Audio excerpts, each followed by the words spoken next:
Si sos una persona que tiende a lavarse mucho las manos, o a ser ordenado, o a ordenar las cosas por color o por tamaño, muchas veces te habrán dicho que quizás tengas TOC. Decir que tenemos TOC es algo que muchas veces se dice en lo cotidiano o en lo vulgar. Sin embargo, tener TOC es mucho más que ser ordenado o lavarse mucho las manos. Es un trastorno psicopatológico que consiste en tener obsesiones y compulsiones. Las obsesiones son ideas, pensamientos o imágenes que se vienen a nuestra mente de una manera abrupta, interrumpen lo que estamos haciendo, no es voluntario, y que generan mucho malestar. Ejemplos de este tipo de ideas pueden ser las ideas de contaminación, las ideas de contraer una enfermedad, de intoxicarse, o pueden ser imágenes sexuales, ¿sí? Imágenes en las que uno se ve teniendo sexo con algún progenitor o con alguien que no es la pareja, y lo que tienen en común es que generan mucho malestar. También pueden haber ideas en relación a la identidad sexual, ¿sí? Como forma de palabras o con formas de preguntas. Por ejemplo, preguntarte ¿soy gay? O imaginarte teniendo un acto sexual con una persona de tu mismo sexo. También obsesiones muy típicas son las obsesiones de daño. La imagen o el pensamiento que se introduce en nuestra mente en relación a hacerle daño a otro o hacernos daño a nosotros mismos, y que generan también una angustia inimaginable.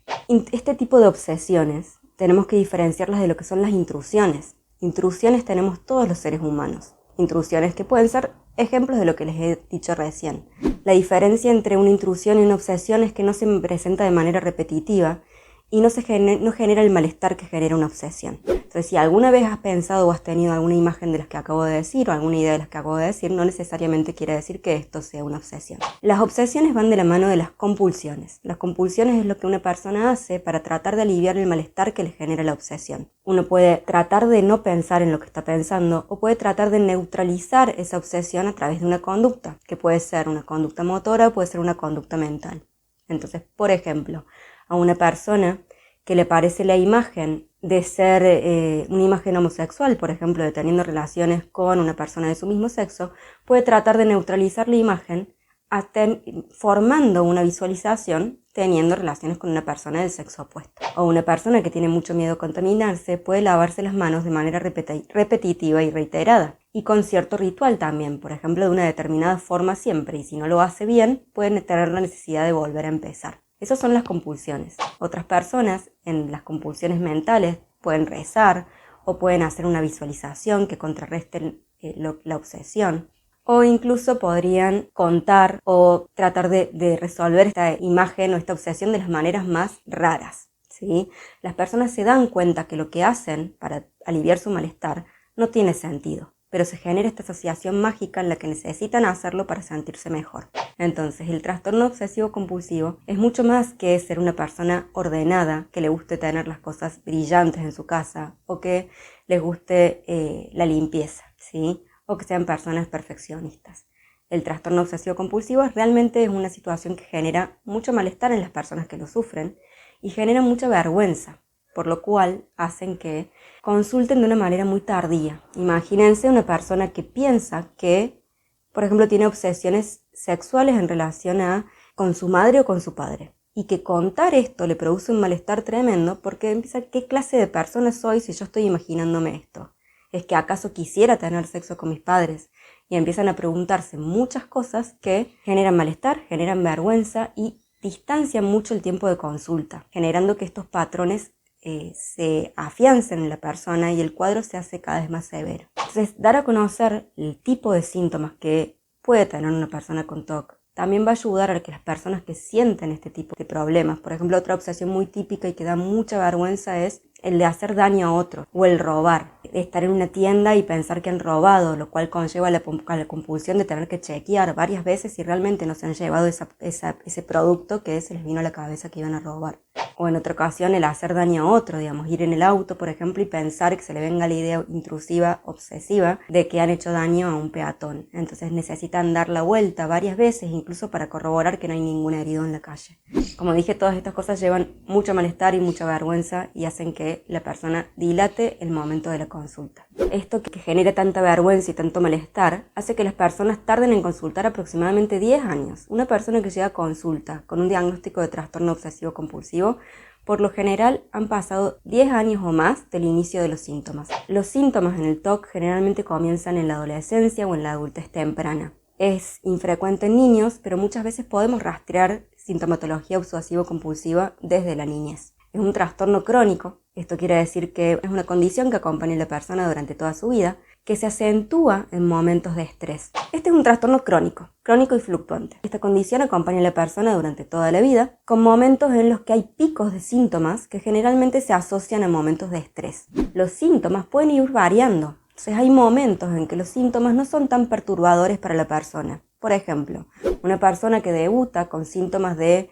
obsesiones de contaminación, ¿sí? Y que lo que necesita es lavarse las manos frecuentemente, pero no es un síntoma que esté en un nivel intenso muy grande, puede pasar desapercibido, incluso en ciertos contextos, como el que fue la pandemia, por ejemplo, lavarse las manos de manera frecuente era una conducta aceptada, ¿sí? La diferencia entre el lavarse las manos frecuentemente y una persona con TOC es que el TOC viene acompañado del miedo a contaminarse o a tener una enfermedad y la necesidad urgente de lavarse las manos. Entonces, en ese momento de su vida, a lo mejor ese síntoma no fue importante o significativo ni le impidió funcionar con normalidad. Ese síntoma puede ceder en algún momento y luego aparecen cosas más adelante, pueden aparecer obsesiones de daño, ¿sí? O obsesiones sexuales, que esas generan realmente mucha incomodidad. Y por ahí también la persona tarda en consultar porque en algún momento esos síntomas no fueron tan perturbadores como lo son en la actualidad, o, como les decía antes, o porque sí fueron perturbadores y no se animaron a pedir ayuda por la vergüenza que sentían.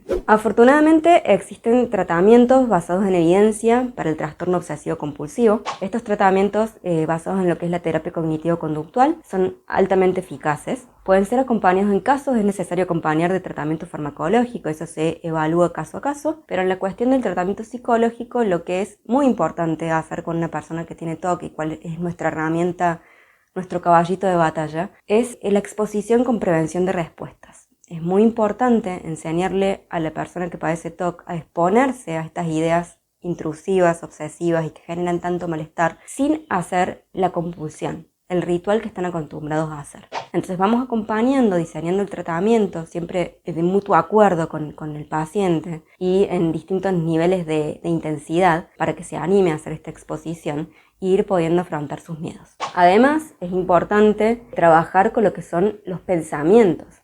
Existe un patrón de pensamientos típico en la persona que tiene trastorno obsesivo compulsivo, en los que estas personas tienden a magnificar las probabilidades de que ocurra algo, ¿sí? Una situación, por ejemplo, si le doy un beso a alguien voy a contraer VIH, ¿sí? Magnifican, primero que ahí hay una idea que ni siquiera es real, por darle un beso no vamos a contraer VIH. Otro ejemplo podría ser una persona que toca un entorno que puede estar sucio, como ser un billete, ¿sí? Y que piense que por haber tocado ese billete va a contraer COVID, por ejemplo, ¿sí? Entonces ahí la probabilidad de contraer COVID por tocar un billete que es de otra persona, la verdad que es bastante mínima. Otro pensamiento distorsionado típico de las personas que tienen trastorno obsesivo compulsivo es el pensamiento fusión-acción. ¿Qué quiere decir esto? Es la tendencia a pensar de que las cosas que pensamos pueden volverse realidad, ¿sí? Entonces una persona que piensa, por ejemplo, tiene una obsesión de daño, y piensa que sus nietos podrían tener alguna enfermedad, ya piensan que por el hecho de haberlo pensado, efectivamente sus nietos pueden contraer una enfermedad. Entonces incurren ahí a lo que es la cuestión compulsiva. Por ejemplo, en este paciente que le pasaba eso, lo que hacía era rezar. Y rezaba de una manera en la que invocaba una imagen de la Virgen protegiendo a sus nietos. Y así ella creía que protegía a sus nietos de su pensamiento. Entonces es necesario trabajar para poder flexibilizar estos pensamientos y que las personas se den cuenta que por el hecho de que nosotros pensamos en algo, no quiere decir que vaya a ser cierto. Otro ejemplo de esto, y está bastante frecuente también, es la idea intrusiva de hacerse daño a uno mismo. Por ejemplo, ver un cuchillo y pensar en clavárselo. O estar subido en un piso alto y estar en un balcón y pensar en tirarse. Ahí es donde viene el miedo y la incomodidad por pensar, digamos, a ver, si lo estoy pensando significa que lo puedo hacer. Y no hay nada más alejado que esto cuando el diagnóstico es TOC, porque realmente pensar en tirarse es algo que es tan aversivo, ¿sí? Muy diferente a otros cuadros psicopatológicos en los que puede haber una ideación suicida y refleja el estado interno de la persona. Realmente esa persona no quiere vivir más. Una persona con TOC que tiene esta idea quiere vivir y el hecho de tenerla le produce un miedo intenso porque piensan que podrían llegar a hacerlo. Estos son algunos de los pensamientos característicos que tienen las personas con trastorno obsesivo compulsivo. Es importante que si estás viendo este video y te sentís identificado con alguno de los patrones del trastorno obsesivo compulsivo, puedas pedir ayuda. En Libre de Ansiedad tenemos un equipo de especialistas que podemos ayudarte con el trastorno obsesivo compulsivo, con los trastornos de ansiedad y otros problemas de salud mental. Si querés ponerte en contacto con nosotros, déjanos un mensaje y te contestaremos a la brevedad.